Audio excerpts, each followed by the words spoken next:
This video will continue on with Chapter 11, which is Factorial Designs.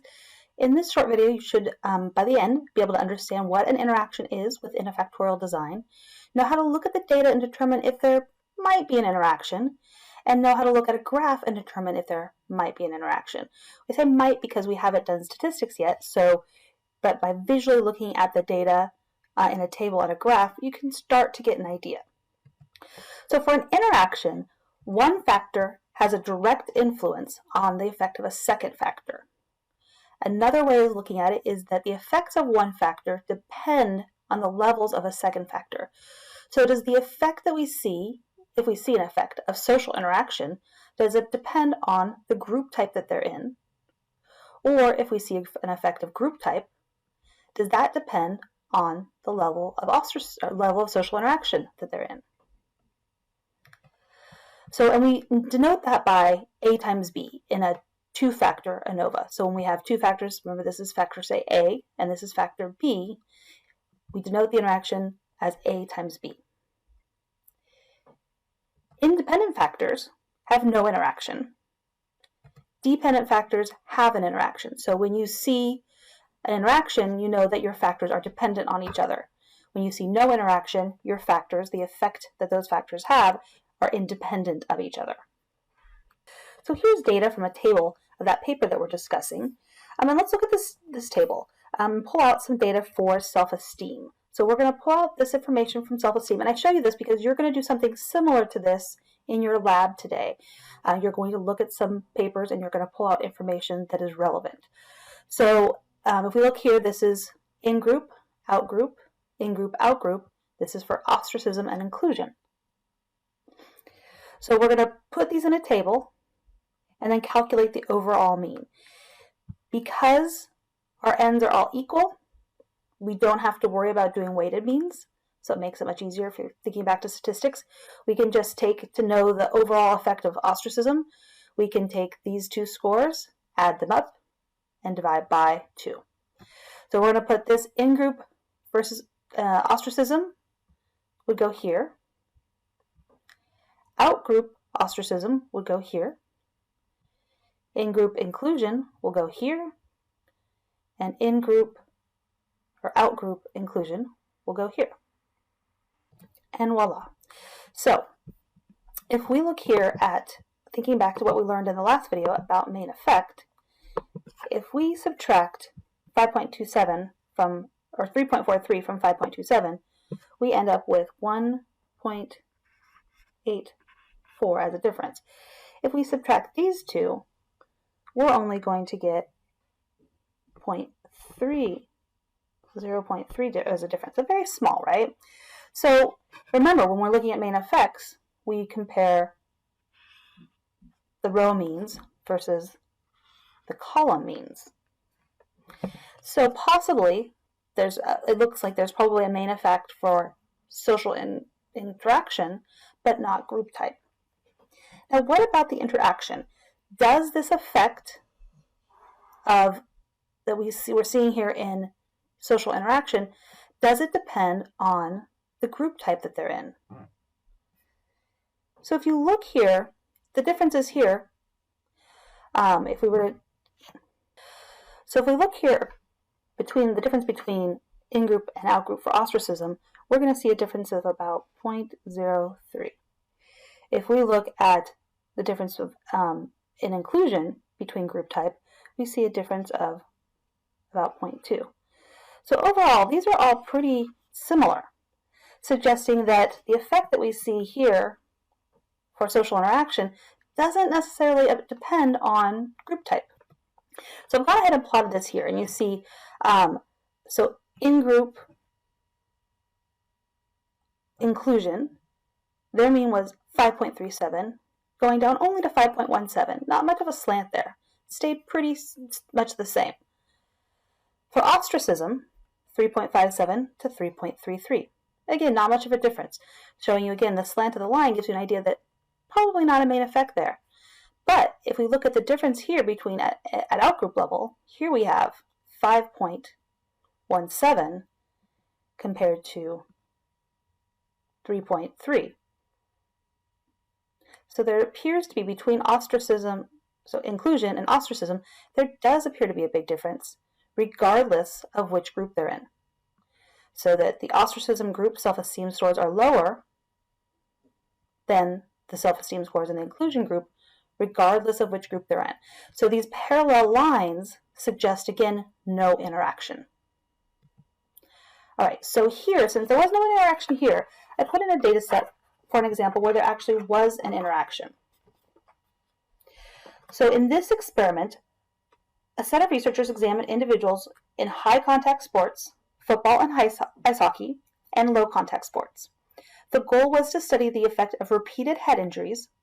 The dependent variable was performance on a conceptual thinking task, and a group of athletes in contact and non-contact sports were examined both before and after the season was started. So these scores are all scores on a conceptual thinking task. These participants played contact sports. These played non-contact sports. So it's not a true experiment. It's quasi-experimental in nature, and we'll get into another video that will discuss design. And they had scores on the conceptual thinking before the test and after the test. Before the season and after the season. So if we're looking at this data and we think back to main effects, again, to see if there was a main effect of factor A, which was sport, we would look at the difference between these two means, considering standard deviation as well, obviously, and we would look at the difference between these two means. And you can see here it's decreasing over time, and here we have lower scores in contact versus non-contact sports.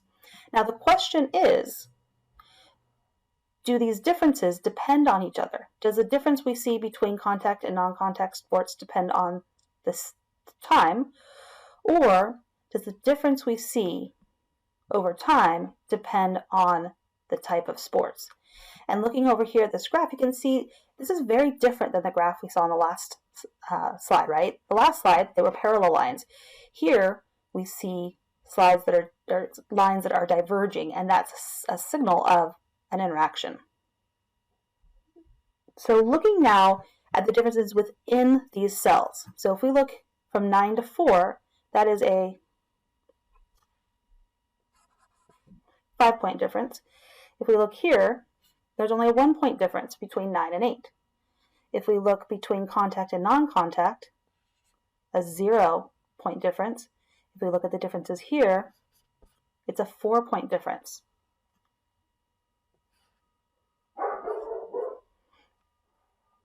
So it really seems that the difference we're seeing before the season versus after the season depends on the type of sport that's played. And so that's what you see here in this graph. So for the non-contact sport, there isn't much of a difference before and after the season.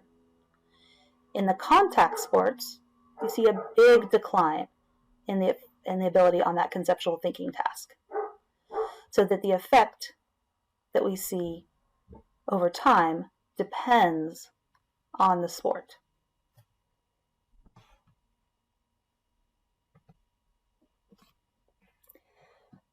So again, we're comparing any differences in any individual row with the mean differences in another row. And if there was no interaction, the direction and size of the differences are going to be the same. If there's a possible interaction, if the differences change from one row to another. So again, we looked at the differences here between this row was 5 and this row was 1. You can also apply that to columns like we did in the previous one. So here the difference is 0 and here the difference is 4. So if there's differences change from one row to another, 5 versus 1, or one column to another, 0 versus 4, it suggests a possible interaction, okay? Remember, that's possible. If the size of the difference was the same, like we saw in the example with social interaction and group type, that suggested no interaction. So a statistical test is necessary to determine whether it's interaction, but I'm just trying to show you how you can look at the difference between the row scores or the column scores to get an idea.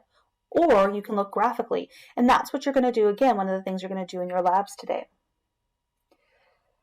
So just some other ways of kind of wording this idea of an interaction. And I'm going to go ahead to the slide just so you it graphically again. The effect of one factor depends on the level or value of another. Sometimes it's called non-additive effects because the main effects do not add together predictably. Non-parallel lines, what lines that cross, converge, or diverge in a graph, indicate an interaction is occurring.